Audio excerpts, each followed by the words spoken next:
Welcome back sa ating YouTube channel. New vlog, new blessing. Ang ating atake ba ay parang papunta sa beach. My baby love, you're sleeping again. It's morning. Mula, good morning my honey. Love you. Are you feeling better now? Okay. Ala, ang ating mangga ay 4 na lang ang natitira. Pero nadunot pod. Kainin natin to ngayon. Nadudunot na siya. Tingnan nyo, ang kalat ni Mulala dito. Lilinisan na naman to natin. What? I'm using the lip balm, the one that you bought in Amazon. A very good one. It smells so good and tastes sugar, sweet. Please? No, I'll get it. This one, my love, Kissing Jelly Gloss. Kissing Jelly Gloss. Yeah, you picked it. Maybe we picked it because of the reviews, You right? did it. I didn't pick it. You No, you pick it too. This is the one you recommend. You said this one, my love, is very good. You picked this. This is the first one that we bought when I got here. I never use it. I just Okay, use I it now. remember. Ang sarap niya mga day kasi matamis siya ba sa lips. Super glossy niya. Para tayong kumakain ng lechon. What, my love? You can have the salmon. No? Okay. I drink coffee only this morning. Okay. You think you gain weight? No, I Lose. lost weight Okay. because of the sickness. I didn't eat much, so my weight went down a lot. That's good. I think I can lose a lot of weight if I'm cutting the food. I lost like 9 pounds. In one day? Yeah. Really? A lot of water, maybe. I don't know what it is. That's bad, my love. No, it must be just water. We might have to go to doctor, my love, your doctor. There's no need for that. We might have to go there. They're not going to do anything, my love. That's only if you have infection. There's no problem. I don't have a problem. Okay. My baby bee. I removed my lip gloss, my love. It's too glossy. It's like I am eating lechon. Let's make coffee. Coffee, my favorite. Coffee and hazelnut. Magchika na naman tayo for today's vlog. Chika. Ito ang gusto nyo. Chika. Coffee tayo mga day. Alam nyo ba mga day, ang routine namin every morning no ay ganito lang. Ganyan yan siya everyday ang kanyang routine. Dumiretso sa computer kasi may kailangan gagawin. And ako dito ay mag-inom-inom lang ng coffee. Tapos magmuni-muni dito. Tapos maglinis dito ng kaunti. Kung may makikita akong mga dumi-dumi dito kay Mola sa carpet, mag-vacuum, magwalis-walis. At kung may makita ako ditong mga alikabok, Level 3 team. I don't. punas-punasan ko lang yan kung may makita akong alikabok na kaunti. Kaunti lang naman kasi mag-general cleaning naman ako every week. Sometimes ay every month. Kasi hindi talaga siya madaling maalikabukan kaya palagi ko siyang nilinisan ba. Ang problema ko lang talaga no, itong aming isang couch dito ba. Kasi si Mula, ang daming buhok niya. Dito naman siya nagbuhok-buhok kasi malinis. Tapos na tayong mag-coffee mga Jay. And si Tom ay tapos na rin siyang magkuri-kuri sa kanyang phone doon. Mga alas 12 na dito or what time is it, my love? Alas 12 na talaga. Meron akong dumating na Shein. I-unbox na naman natin to. Bukas na lang yan i-unbox para... Kasi meron pa akong dadating bukas or ngayon para maisa ko na lang silang i-unbox ba. Para madungan natin lahat. And nandito na si Batum sa kusina. What do you want to eat for lunch? Bean soup. Bean soup. Always bean soup. His favorite. Our Mexican bean soup. Mag-bean soup kami ngayon. You don't want ravioli or tortonelli? Tortonelli, my love, or No, because tortellini? we have to finish it. Okay. We have to finish the other one. How about sandwich? You don't want sandwich? When are you gonna eat? You don't want hot dog? No, Huh? because I gotta finish the bean soup. Okay. Pagkatapos niyang magkuri-kuri doon sa kanyang computer, dumiretso ito dito sa front yard namin kasi nagputol siya ng mga plants. Are you done cutting your plants? Yeah. And ngayon, after niyang magputol ng mga plants doon, dumiretso dito sa kusina. Ang kugihan talaga ng yusawa ko kahit busy siya sa kanyang mga staff. What time do you want to eat your food? Now, it's 12:30 already. Let's eat, my Mola. Do you want more food? Yeah. Walisin natin tong mga kalat ni Mula dito. Ang kalat ng aking bata.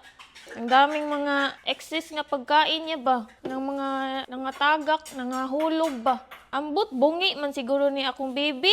Are you bungi, my love? Ay, my love, my baby? Mula, naminaw ba yao?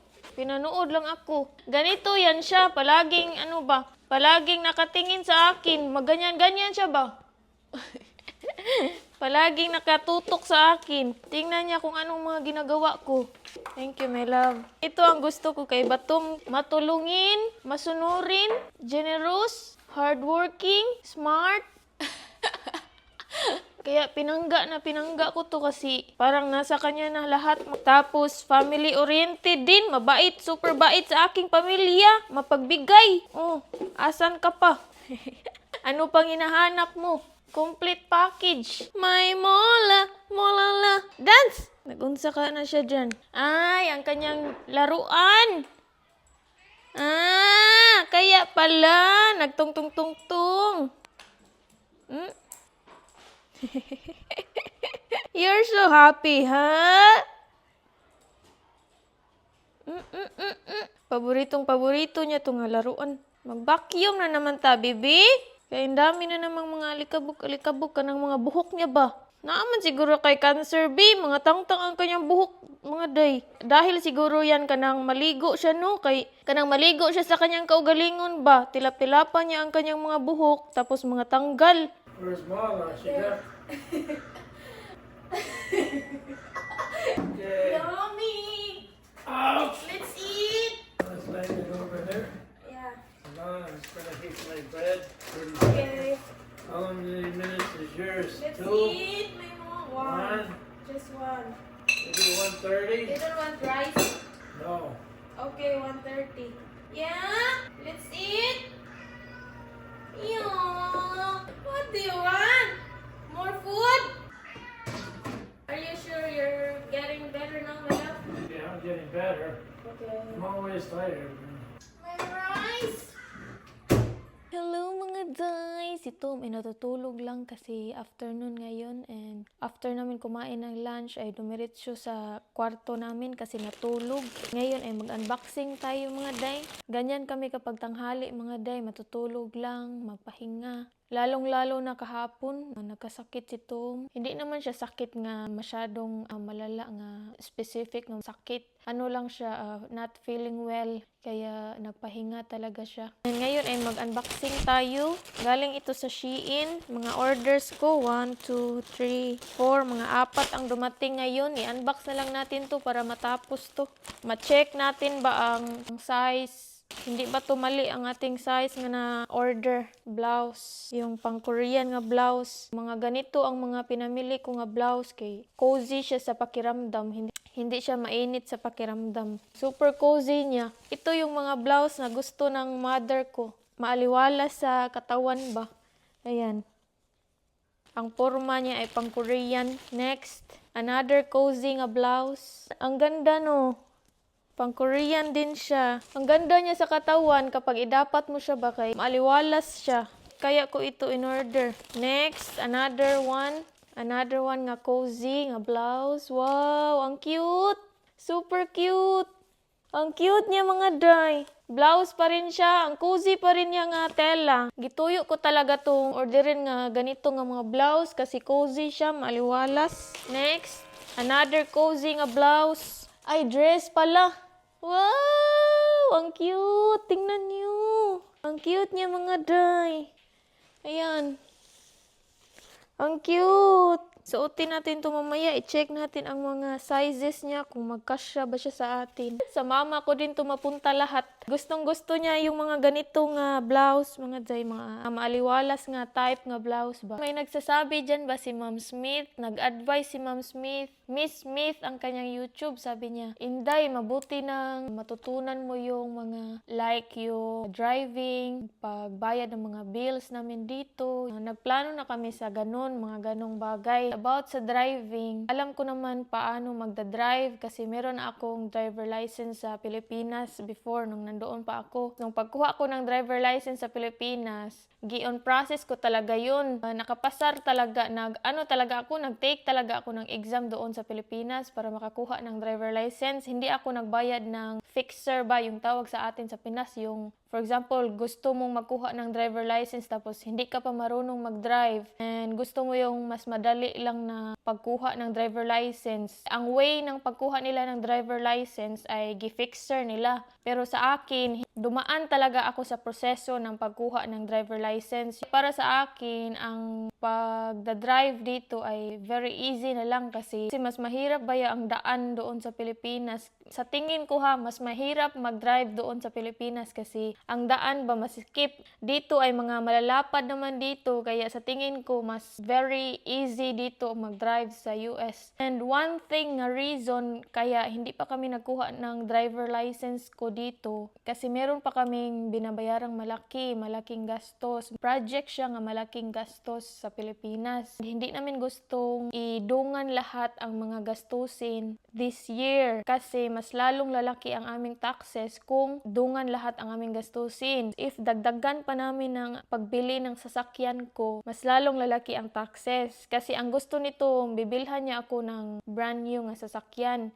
Kasi di niya ako gustong pagamitin sa kanyang mga sasakyan. Mga malalaki ba ang kanyang mga sasakyan? Iwan ko ba kung bakit hindi niya ako pagamitin yan? Gusto talaga niyang bumili ng brand new para sa akin. Parte sa mga ganun, nakaset up na yan sa mga plans ni Tom, yung mga ganung bagay. Hindi ko lang siya sinasabi sa inyo dito kasi hindi naman kailangan, personal naman yun. Yung sasakyan, driver license, after na yan sa aming project sa Pilipinas na pinapagawa. Kasi mga day, sobrang laki na ng taxes namin mga day. Meron pa siyang income tax dahil sa kanyang mga investment and negosyo. Kasi dito sa state namin, magbayad kasi kami ng income tax. Kung malaki ang income mo dito, malaki din ang income tax. Ang daming taxes mga day. Kaya ang gusto nito, next year or December kami magkuha ng license and sasakyan. Idungan kasi niya yung pagkuha ng driver license ko at pagkuha ng sasakyan. Di niya ipagamit ang kanyang sasakyan para sa aking driving school mga day. Even though I know how to drive already, kailangan pa rin yun sa pagkuha ng driver license dito sa US. Iba kasi ang patakaran sa Pilipinas at saka dito. Hindi ko alam basta kailangan pa rin ang pag-driving lesson dito kapag kukuha ka ng driver license even though alam mo na yung kung paano magdadrive. And kahit meron ka ng driver license sa Pilipinas, useless na yun, wala na yung kwenta. Kasi dapat dito kung magkuha ng driver license, magsisimula ka talaga sa sa simula. And thank you so much, Miss Smith, sa pag-comment kasi meron tayong content for today. I think that's it for today's vlog mga Jai. Thank you so much for watching. Don't forget to subscribe. Click the notification bell para updated ka sa ating mga next vlog. Bye!